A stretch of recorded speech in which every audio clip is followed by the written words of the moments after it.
Yo! Oh, hi.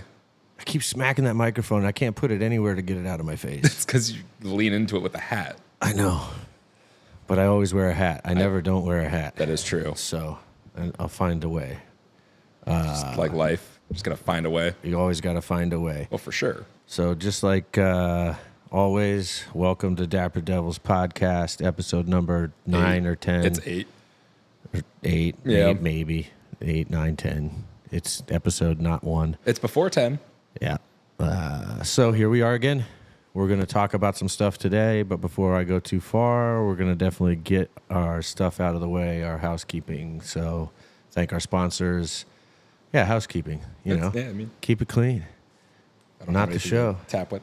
But Housekeeping. well, actually, speaking of housekeeping, if you could see this guy's desk over here, he's the only one that doesn't throw his own trash away. That's true. we got trash cans. We haven't used them yet. It's true.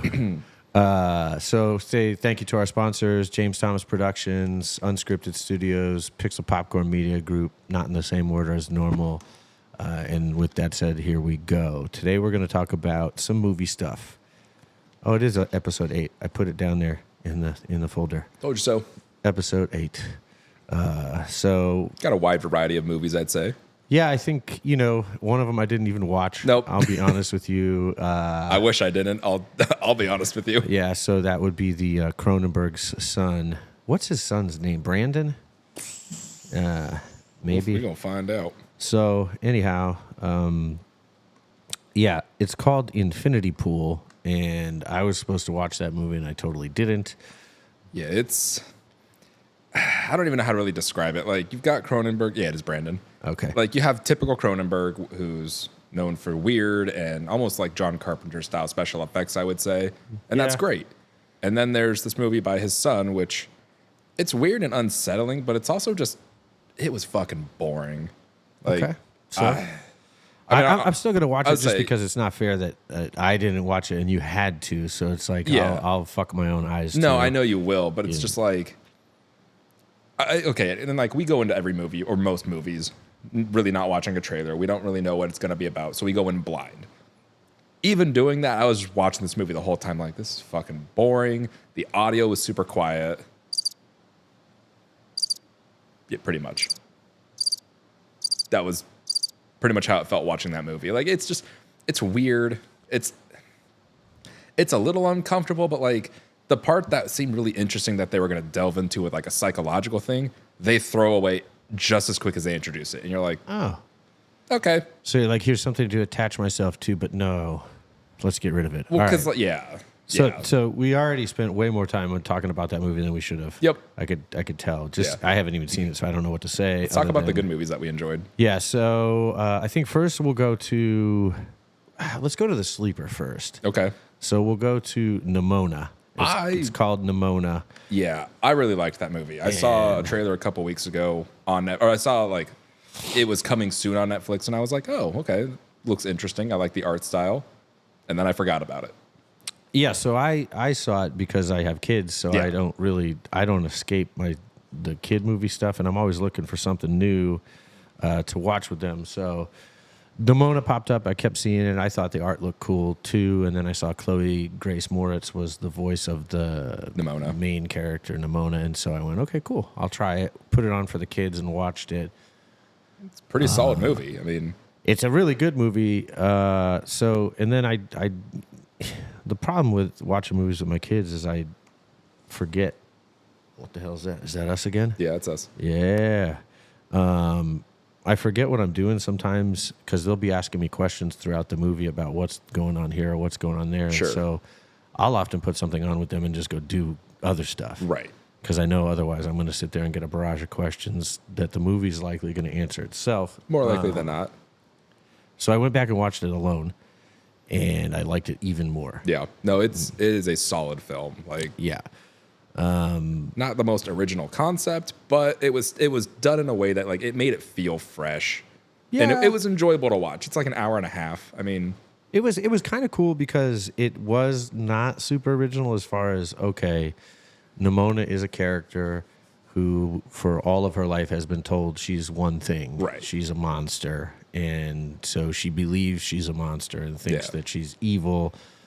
And then you encounter this knight who came from humble beginnings, and the queen heralds him as a savior and a knight. And Right. And everyone's kind of like, well, that's not possible. He's a peasant. Right. Like, typical like medieval knight stuff. Yeah, where yeah. So if that you weren't born into it, yeah. trope is consistent with the stuff. It's like the overcoming of that. But then Like the preconceived notions. yeah. And then he gets accused of Murdering the queen. murdering the queen. And like that's not a spoiler to me. That is in the trailer. That's the plot of the movie. Yeah, it's not a spoiler at all because you're like you said, it is in the trailer, and like he may or may not have killed the queen. Right. You don't know. He may or may not have. And so Eventually you find out. Nimona, believing that she's evil, sees this go down, and she's like, "That's the partner in crime I've been looking for forever." I thought that was such a great like. Which brings you to this animation, if I can get my shit together. So this animation right here is like, Well, that's like her in the evil lair. Like Yeah. she is just rocking out. Like this is the best fucking thing. yeah, and then she meets up with, and I cannot remember the guy's name. The knight. They call him Bao, but it's not Balthazar. It's like Balimund. Okay. So she meets up with him, and he's like resistant to the idea of being bad and kind of gets drawn into the plot with her to prove his own innocence. Right. And then another night in the queen's court, his fiance, I guess. Yeah. Whatever that guy is. Oh, it is Ballister. Ballister? Yeah. Okay. Whatever that guy's name is, like he's like, what the hell? I forget his name but it's so over the top and ridiculous. I love it. But yeah, so like he's like, well, I don't think he killed the queen. Right, like he feels betrayed as well. Like, know. yeah, there's a lot of like different things going on all at once where it's like I feel betrayed because of this, I feel betrayed because of that, and then Nimona's just kind of there like let's fucking rock. Yeah, like she's just metal. Like, and actually, every time they kind of do any type of sequences with her, they put metal music on, And it's fucking awesome. she's all about destruction. Like she's. I think she going- even says that a couple of times. She's like, "Oh, metal," and she like she throws definitely up does. heavy metal fingers. Yeah. Oh, she for sure does.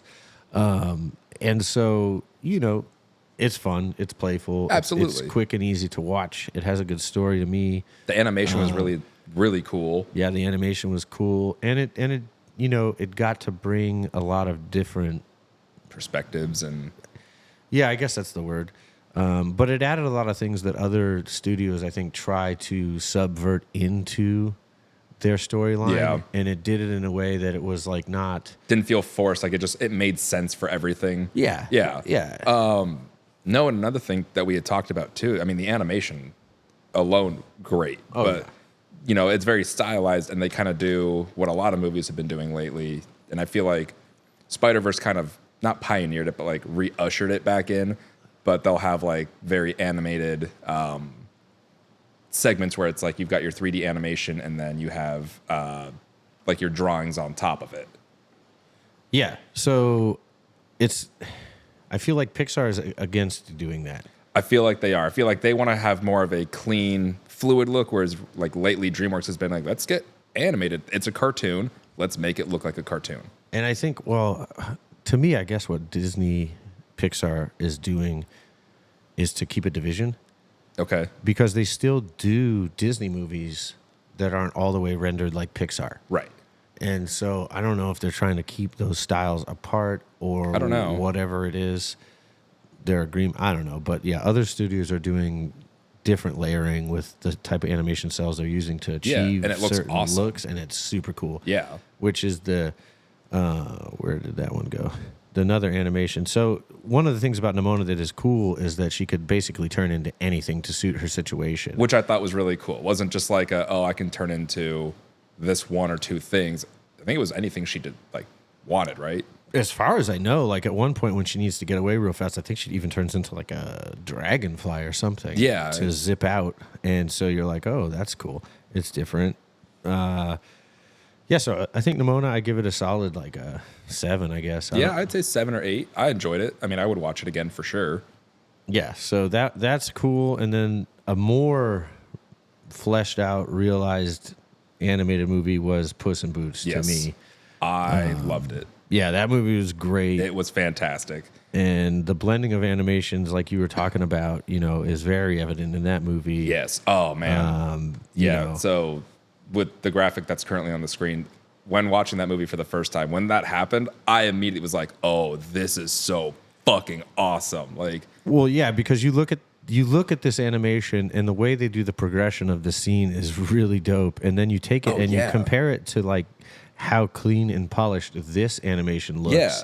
And this is how most of the movie looks, unless there's kind of doing some type of it's usually more of a action fight scene. sequence. Yeah, I feel like that's when they start animating on twos and they make it a little bit more stylistic. And so it's really cool because the play of that works out great in the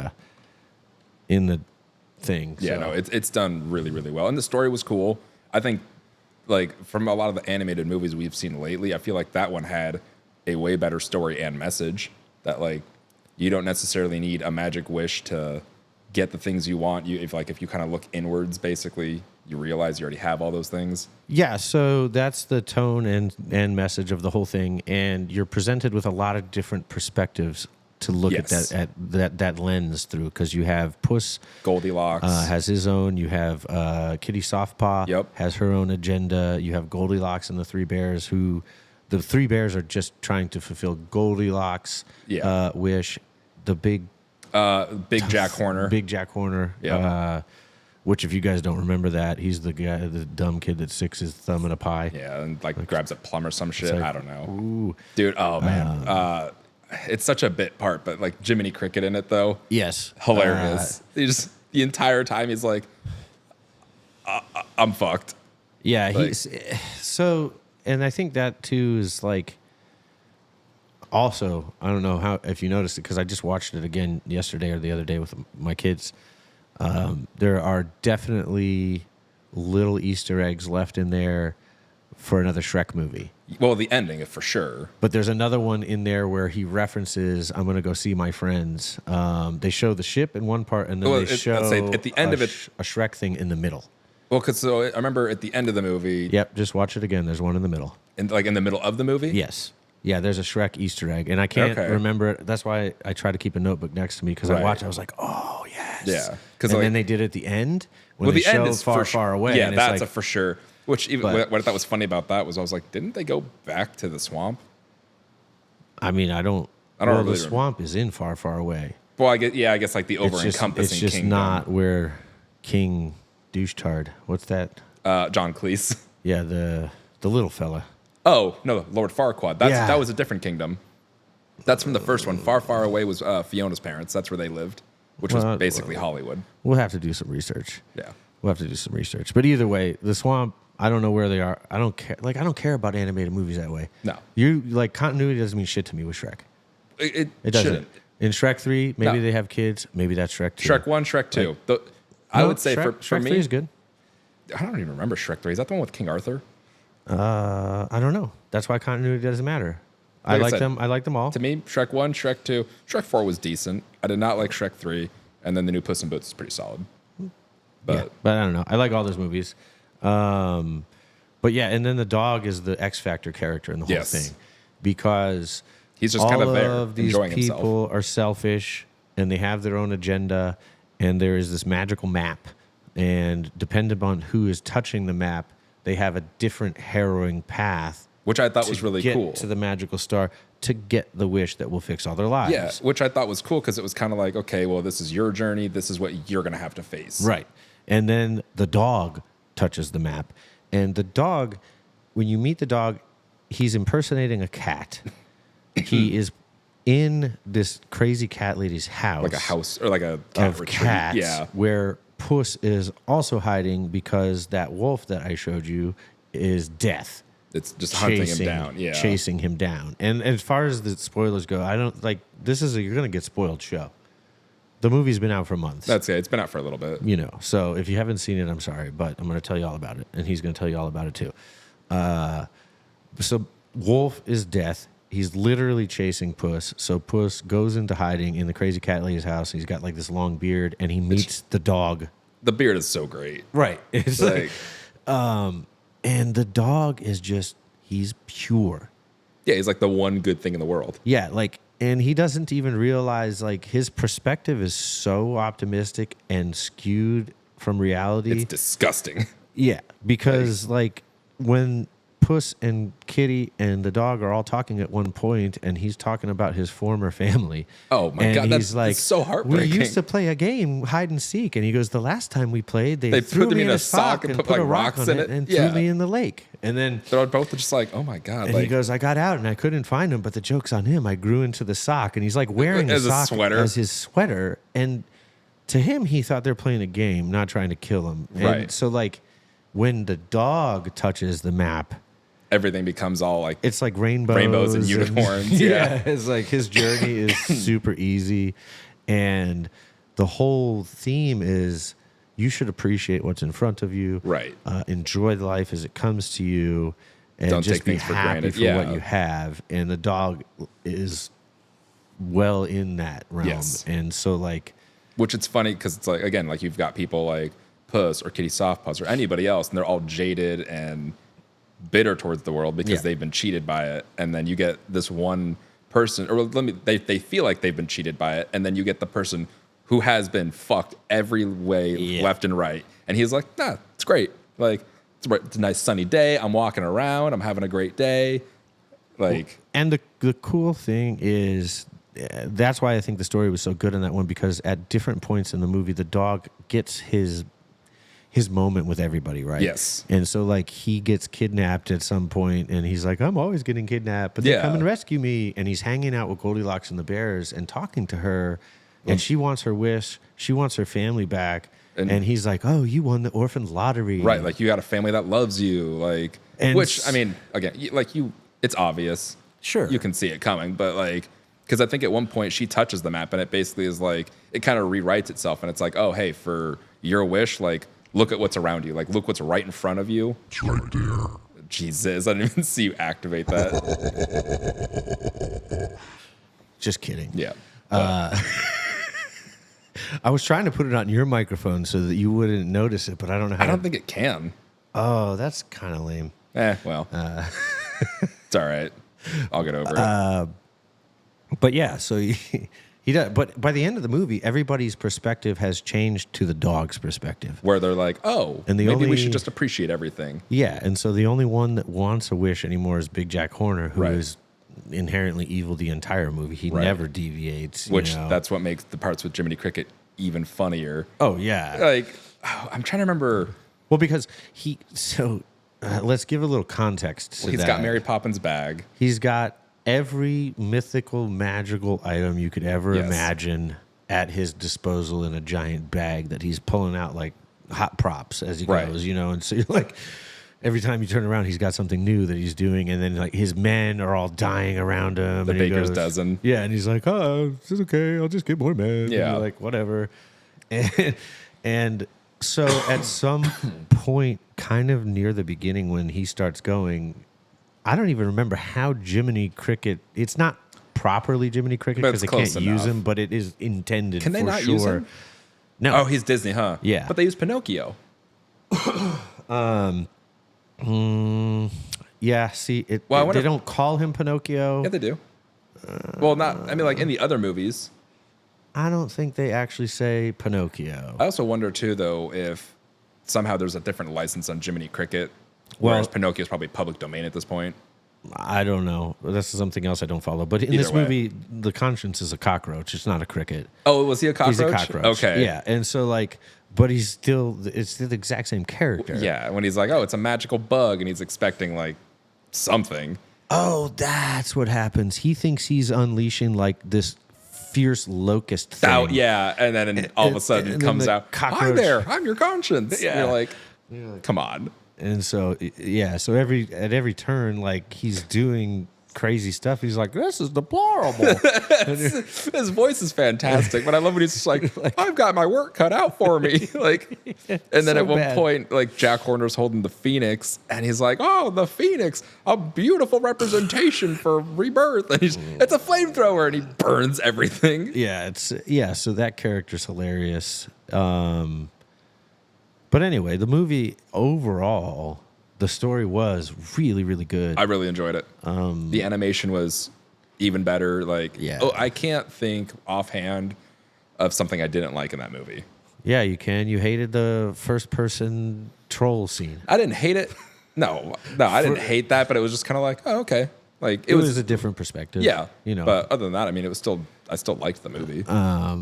And so those are the two animated things, and then the meaty topic or the big one is the Blackening. A fantastic movie. Yes, I remember we saw the trailer for this in John Wick a couple months ago, and we were both like, "This is gonna be great." Yeah, if they execute it correctly, it had so much potential, and so yes, and I would say they did a pretty good job. I think they did. I think like, that the movie it's so funny because of like all the stereotypes that get leaned into that are so outlandish and ridiculous, but they make it one of the funniest things you've ever seen. Yeah, so like, I mean, if you watch horror movies at all, it is like they've only recently in recent times started to change some of the tropes. Right. And one of the things is always that like the black character just dies first. Right. Well, because I think one of the posters literally says we can't all die first. Yes. Like, one of the movie posters they put out for their thing was we can't all die first. Right. And it's true. And so you get going on the movie, and the first two characters get there, and they're showing up for a Juneteenth party. Right. And this one character, Morgan, is like the group organizer. Yeah, like the host of it. Yeah, and they make it very clear that she's like, that's her way. She's super organized and all that. She's a party planner. She's probably a Virgo. So like they get there. Right. And it's her and her boyfriend there first to get everything ready, and they're just kind of fucking around in the house. Right. And then they encounter the game room. And so the Blackening is just, it's a game. It's a board game. Right. And it's just kind of sitting out there. Right. On the table, and they're fucking around. Well, because every time any of the characters see it, they all agree because it is. They're like, oh, like this is really fucked up. Like this is extremely offensive. And then obviously, the game starts talking to them. Right. And the game starts talking to them, and it's like, pick a card. Right. And they're like, okay. They're like, what the fuck? Okay, pick a whatever. card. Right? So they pick a card, and they think it's a joke. The first two people that encounter the game think it's a legit joke. Right. And so they're like, fuck you, I'm not playing.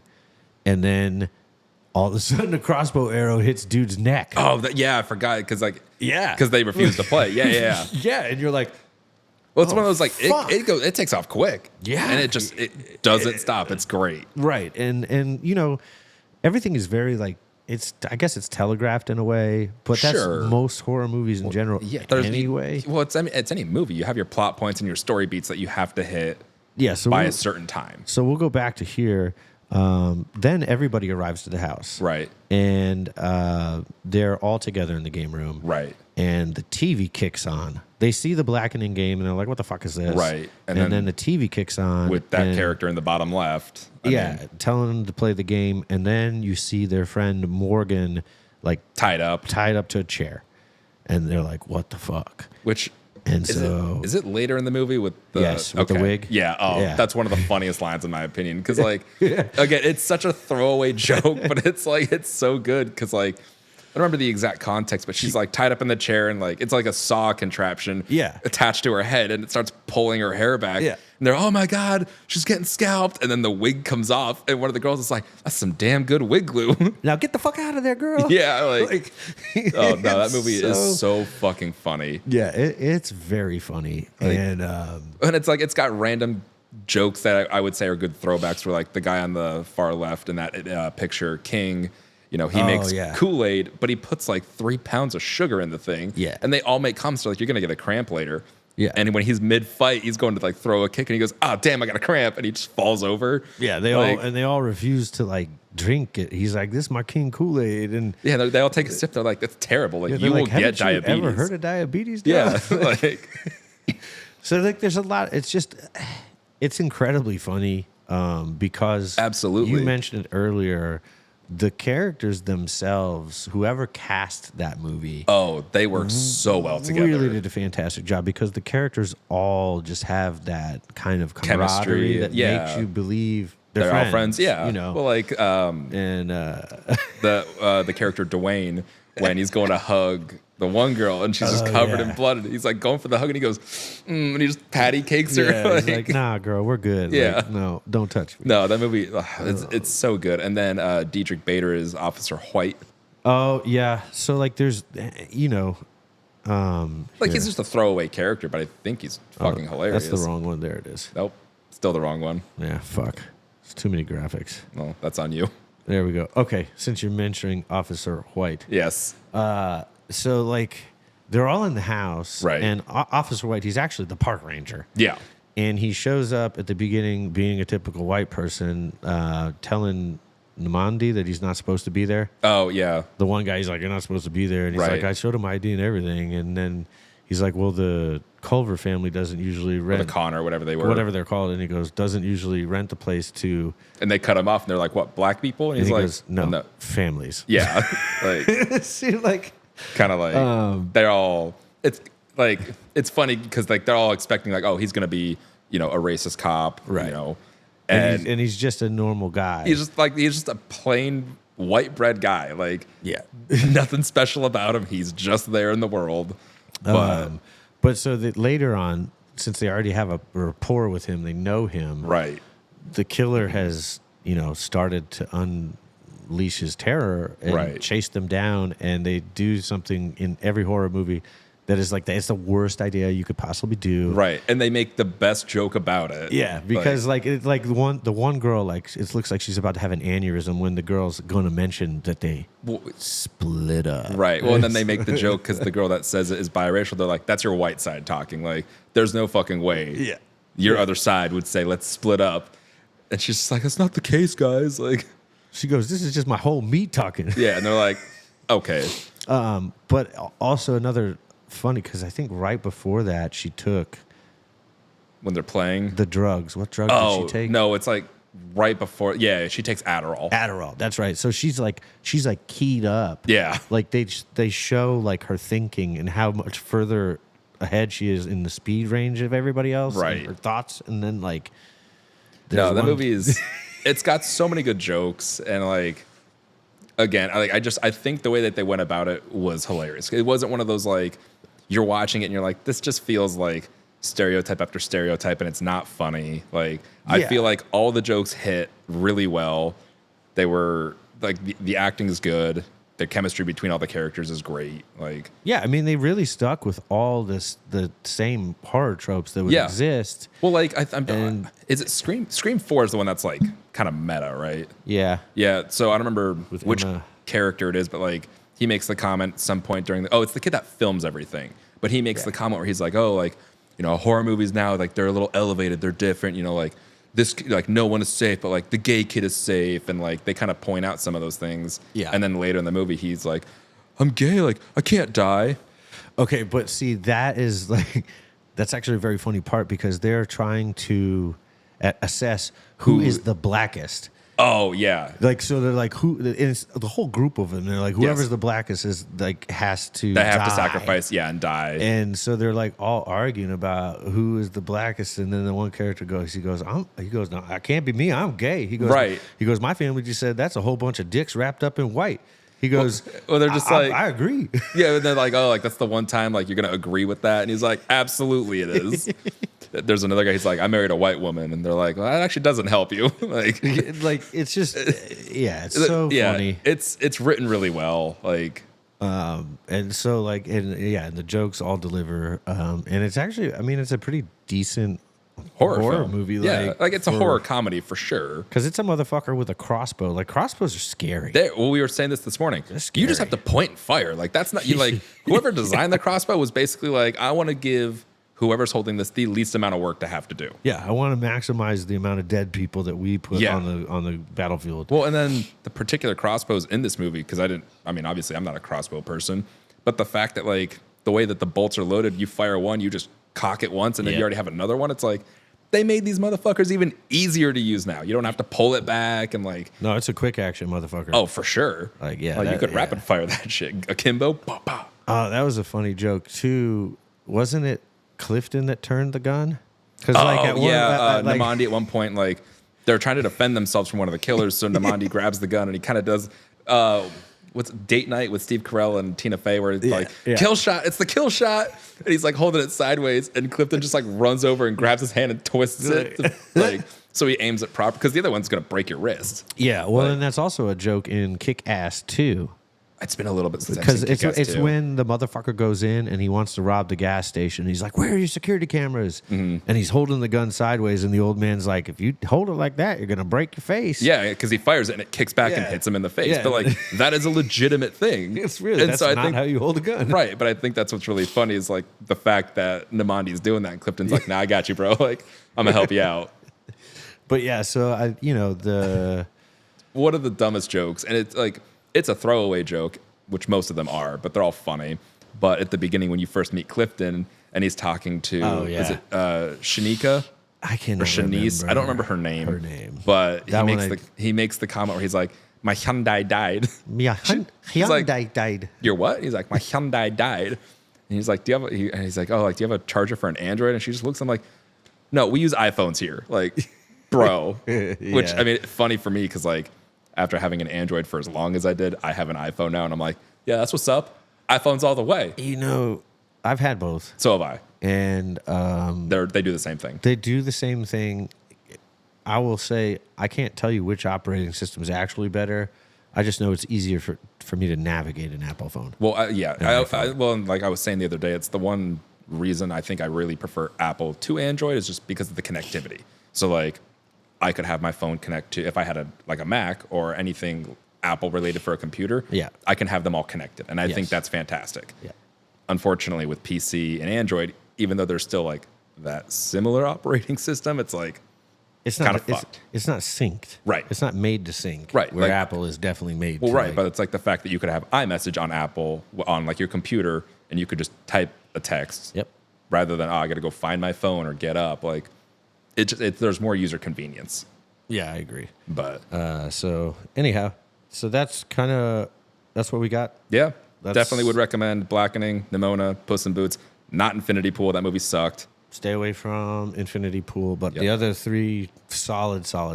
Very solid. Like, yeah. It's been a while since like we've seen a lot of really good movies back to back because like we saw Elemental, which we weren't the biggest fans of. Yeah, I know a lot of people dug it, and it's cool. You know, Ruby Gillman, decent, solid, but like compared to this collection this week, I would say these are all way better. Oh, absolutely. Like way more enjoyable. Yeah. Like, they all had really good jokes. Yeah. So. Plus, Puss in Boots, like it's Puss in Boots. It's Antonio Banderas and Salma Hayek. Yeah. How you can't really go wrong with those. Yeah. Two. So, till the next one. Cool. Peace. Later.